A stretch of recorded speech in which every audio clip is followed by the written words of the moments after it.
पाकिस्तान के यार तुर्की के खिलाफ भी भारत ने अब एक्शन लेना शुरू कर दिया और सरकार की तरफ से पहला कार्रवाई, पहला एक्शन भी हो गया। तुर्की की कंपनी सेलेबी पर यह एक्शन हुआ है जिसकी सिक्योरिटी क्लियरेंस खत्म कर दी गई है। जी हां, बड़ा एक्शन है। Bureau of civil aviation security के आदेश के मुताबिक यह कदम राष्ट्रीय सुरक्षा को ध्यान में रखते हुए उठाया गया है। तुर्की की यह कंपनियां भारतीय एयरपोर्ट पर ग्राउंड हैंडलिंग का काम नहीं कर पाएगी। ये ग्राउंड हैंडलिंग का काम करती थी। उस देश को हमने ये जिम्मेदारी दी हुई थी जो पाकिस्तान, हमारे दुश्मन, जो बगल में आतंकियों को सपोर्ट करता है, आतंकी मुल्क को दी हुई थी। और अब यह एक्शन हुआ है। सेलेबी एयरपोर्ट सर्विसेज इंडिया तुर्की की सेलेबी ग्रुप का ही हिस्सा है। यह मुंबई, दिल्ली, कोची, कन्नूर, बैंगलोर, हैदराबाद, गोवा, अहमदाबाद, चेन्नई जैसे 9 प्रमुख भारतीय हवाई अड्डों पर सेवाएं देती थी। तो एक दो नहीं, बहुत प्रमुख जगहों पर।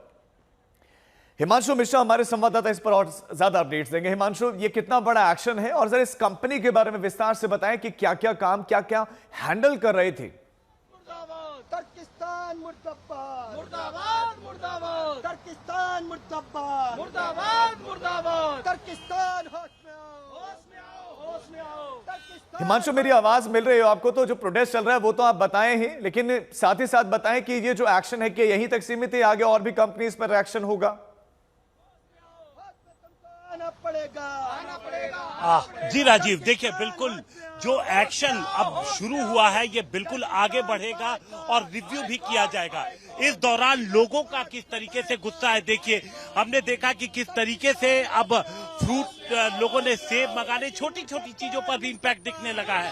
यहाँ पर देखिए लोग प्रोटेस्ट कर रहे हैं। चाणक्यपुरी का ये इलाका है और ये लोग जाना चाहते थे टर्की के हाई कमीशन तक, लेकिन पुलिस की पूरी आप देखेंगे तो तमाम यहाँ पर पुलिस की व्यवस्था है, तमाम पैरामिलिट्री फोर्सेज हैं और इनको यहाँ से आगे जो थाने का इलाका है वहां से आगे नहीं जाने दिया गया। सभी को यहीं पर रोका गया और ये सभी लोग इस तरीके से बायकॉट टर्की, देखिए जो इनके पास अगर आप ये देखेंगे तो इस पे क्या लिखा हुआ है, स्वदेशी जागरण मंच, ये बायकॉट टर्की।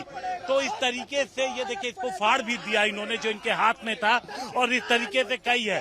तो तमाम तरीके का गुस्सा है लोगों के मन में। जो व्यापार है उसको पूरी तरीके से बंद करने की मांग की जा रही है। जो तमाम पब्लिक यहाँ पर पहुंची हुई है, अलग अलग संगठनों से जुड़े हुए लोग भी हैं जो इसमें प्रोटेस्ट में हिस्सा ले रहे हैं। पुलिस की आप देखेंगे तो पूरी यहाँ पर व्यवस्था आपको दिखेगी। आरएएफ के जवान, सीआरपी के जवान आपको यहाँ पर मौजूद दिखेंगे। थाने के अंदर भी अगर आप देखेंगे तो यहाँ पर बड़ी संख्या में लोग पहुंचे हुए हैं, लोग मौजूद हैं। हम कुछ लोगों से बात करते हैं। किस संगठन से हैं आप लोग? स्वदेशी जागरण मंच से। और आज मैं महंत गुरुजी राजू चंदेल बता देना चाहता हूँ कि जो एहसान फरामोश टर्की है उसने भारत की पीठ में खंजर घोंपा। जिस वक्त उसके यहाँ आपदा आई थी, भूकंप आया था, उसकी बड़ी मदद करी भारत सरकार ने।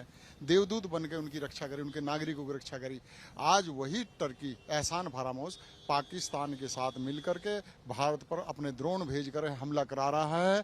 तो ड्रोन भेजकर अपने हमला करा रहा है। तमाम लोग पहुंचे हुए, देखिए ये जो चाणक्यपुरी थाने है उसके अंदर की तस्वीरें हैं राजीव, जहां पर ये लोग बिल्कुल ये प्रदर्शन देखने को मिल रहा है। और तुर्की को तुर्किस्तान कह रहे हैं कि वो आतंकियों की मदद कर रहा है और पाकिस्तान बनने की राह पर तुर्की भी आगे बढ़ चुका है।